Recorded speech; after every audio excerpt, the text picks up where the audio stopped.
Yes, we have a very intriguing topic today.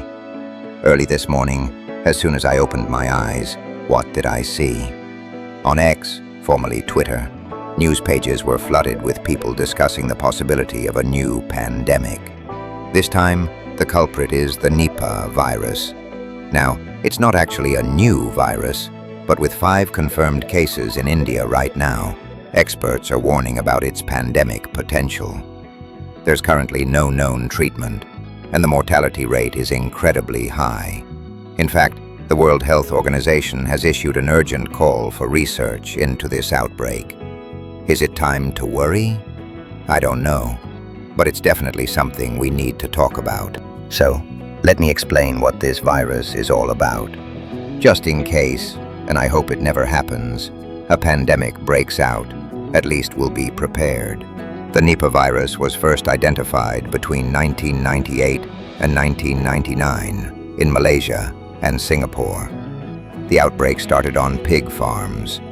About 265 people were infected, and 105 of them died.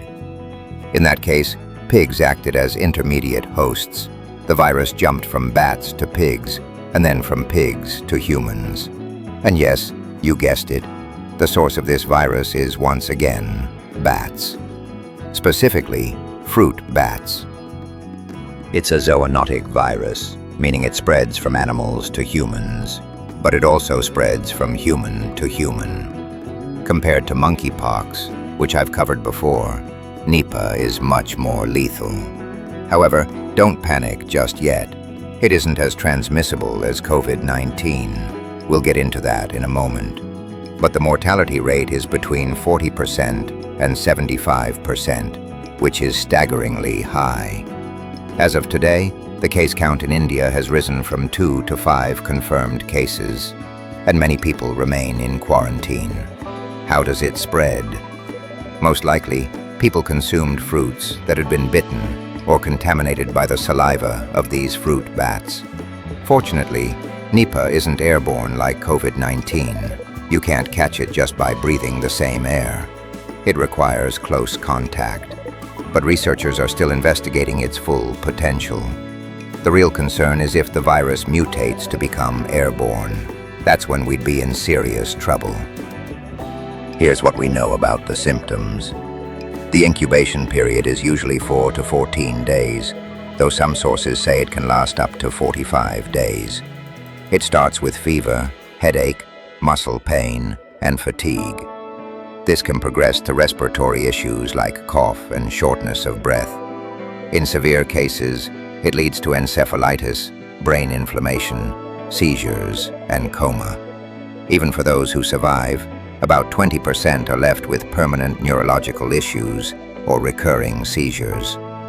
There is no vaccine and no specific cure. Prevention is your best bet. Wash your fruits thoroughly, avoid food that could have been touched by bats, and stay away from infected areas. While the current pandemic risk is considered moderate or even low, the high death rate is why the WHO is so concerned.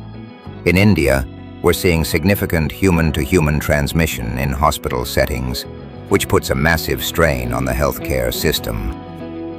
Let's do a quick comparison with COVID-19. COVID-19 was airborne, which is why it spread like wildfire. Nipah, for now, requires direct contact with bodily fluids or contaminated food. While COVID-19 had a mortality rate of around 1%, varying by age and health, Nipah's 40 to 75% rate is terrifying. COVID-19 is largely under control now with vaccines, but for Nipah, we have no such shield. In summary, millions caught COVID, and most survived. Very few catch Nipah, but most of them die. There's no need to panic yet, but being informed is vital. So please, wash your fruit and stay safe. See you in the next video. Stay healthy.